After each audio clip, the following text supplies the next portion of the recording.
Yeah, Chris got it right. So one of the big ideas here is that if you're in a small rural community, the school's a resource, big part of the tax base, and important thing to be drawing on. So what we'll be talking about in the next 10, 12 minutes is a little bit about Gouldsboro's experience in terms of really bringing the schools in big time as part of the management thing. And it isn't, it isn't just, okay, this is great for the kids and we want to do something for kids. It's more, also, I won't say it's more, but it's also making sure that the Shellfish Committee and the community really get something out of it.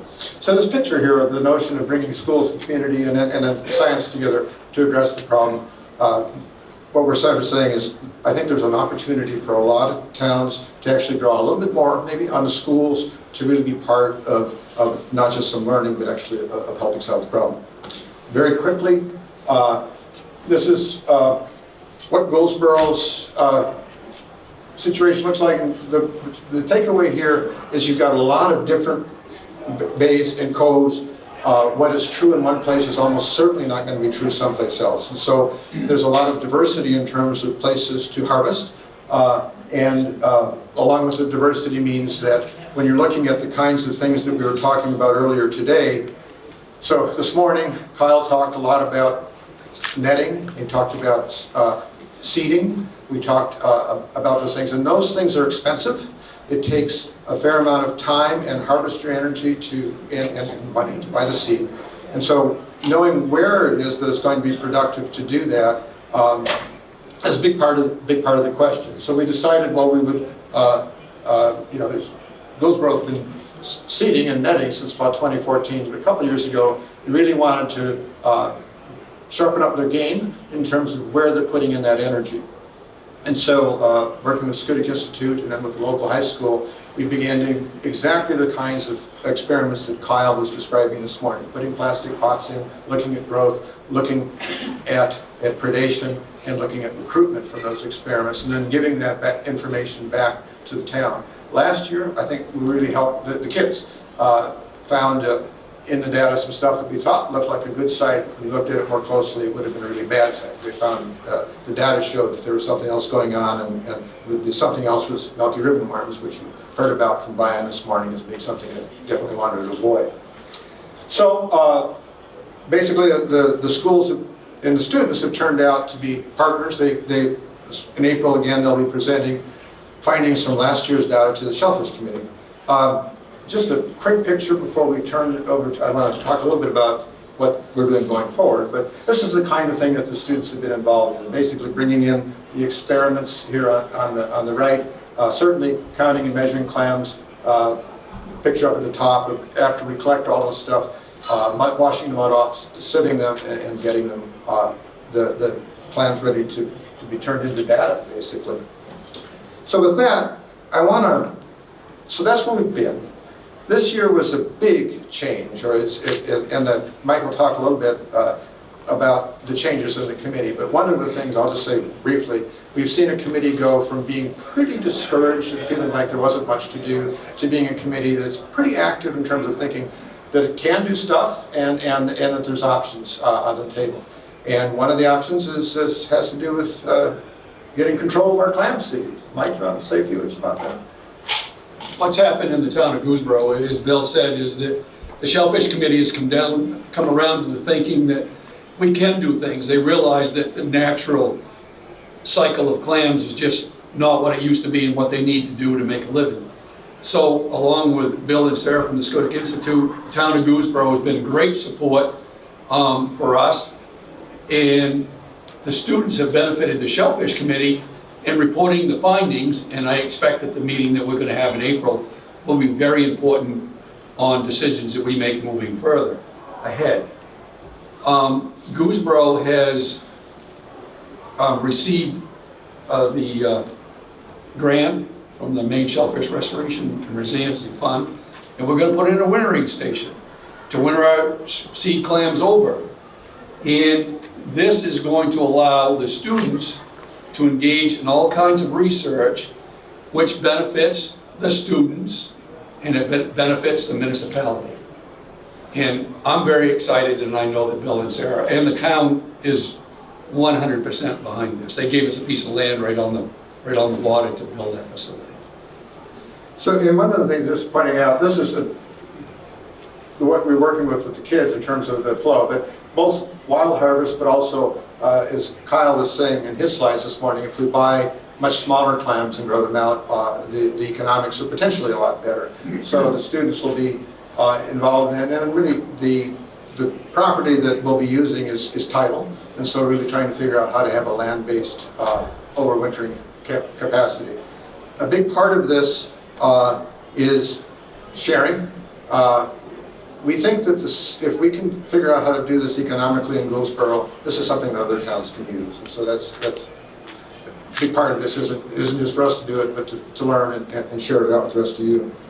So I want to turn now a little bit to the school side, because making this pitch to the schools means that it's got to work for them as well as for the town. Sarah? Awesome, thank you. So I wanted to speak a little bit from the school side and the learning side. So one thing to know is that the students aren't just free labor or workhorses, but actually they're getting meaningful and good learning out of this. And so what you see here is one of the graphs that the students actually produced for the Shellfish Committee. So this is work where they actually took the data, they were analyzing it, and trying to interpret it. So they're learning really important skills and helping them towards graduation, as well as learning about the clams and about their local community. And so it's actually an important learning effort for them from the education side.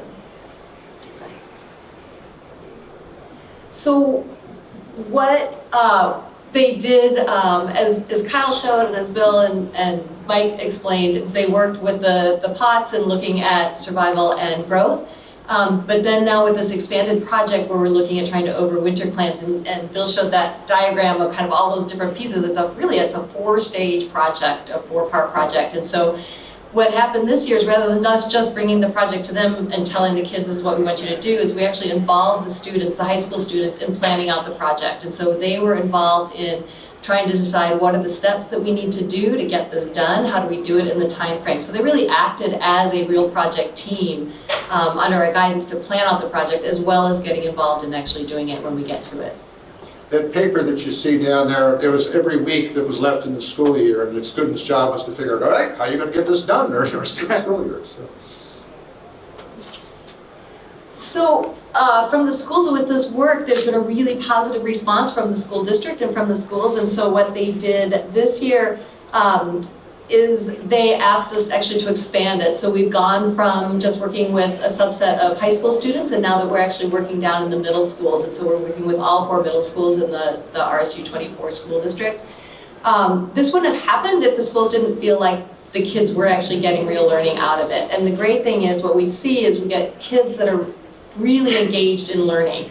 So it goes from just working in a textbook or doing a lab in the classroom to they're doing meaningful work, they understand how it matters, they're engaged in the work, and the district's responding to that, and that's why they wanted to see us implement it. So with the middle schools now, they went out and they collected, we took a bunch of middle school kids out to the flats, so 29 middle school kids and mud and green crabs, what could go wrong?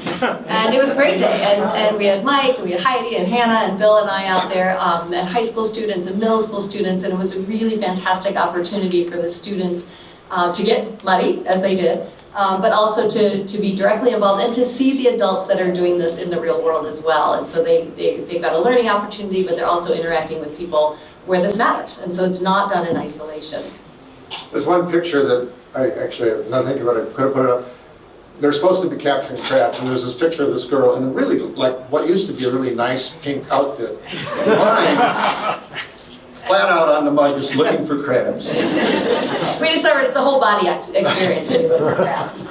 With the middle school students, what we're really looking at is helping them understand data literacy. So how do we not just collect the data, but actually how do they interpret it, how do they analyze it and interpret it. So we're working with them really closely, and we've got this great database from the crabs that they collected and measured for them to work with. And then with the high school students, we are continuing the work with them. And then what we really feel like is that this is something that other towns could do as well. It's not something, we've had an incredible partnership with the town of Gouldsboro, with Mike and the Shellfish Committee. And Down East Institute has invited us, as Kyle mentioned this morning, to try and take this work to a couple other schools. And so we're going to be really excited about trying to see how can we take the effort that we're doing in a school district that we've been working with for a few years and taking that out to other towns and seeing how can we engage students in their community in that way as well. Just to kind of pull this all together, what we really see is this kind of trifecta, this community student science partnership is really important from all aspects. It's not just the kids are involved in a really cool project and isn't that great, but actually the kids are providing the science capacity for the town. They are the ones that are actually doing real scientific research. It matters.